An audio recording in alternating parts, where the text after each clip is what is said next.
സന്തോഷ് കുമാർ എന്ന കലാകാരൻ ചിറ്റൂരമ്മയുടെ തട്ടകത്തിൽ തന്നെയാണ് പിച്ചവെച്ചതും വളർന്നതും. പാലക്കാട് ജില്ലയിൽ പ്രചാരത്തിലുള്ള ഒരു അനുഷ്ഠാന കലാരൂപമാണ് കണ്യാർകളി അഥവാ ദേശത്തുകളിയെന്നും മലമകളിയെന്നും അറിയപ്പെടുന്നത്.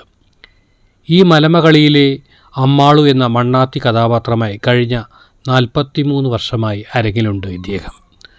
പരമേശ്വരൻ മന്നാടിയാർ, ചക്രപാണി മന്നാടിയാർ എന്നിവരുടെ ശിക്ഷണത്തിലാണ് കളി പഠിച്ചത്. സാധാരണയായി ദേവീക്ഷേത്രത്തിലെ ഉത്സവവുമായി ബന്ധപ്പെട്ടാണ് കണ്യാർകളി നടത്താറുള്ളത്.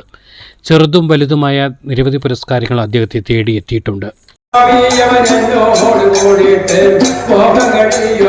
നൃത്തവും ഹാസ്യവും കൂടിച്ചേർന്ന അനുഷ്ഠാന കലയായ കണ്യാർകളിയുടെ രംഗത്ത് അദ്ദേഹം 43 നിറവിൽ നിൽക്കുകയാണ്. ഇനിയും ഇതുപോലുള്ള അനുഷ്ഠാന കലയായ മലമകളി രംഗത്ത് അദ്ദേഹത്തിൻ്റെ ജൈത്രയാത്ര തുടരട്ടെ എന്ന് ആശംസിക്കുന്നു.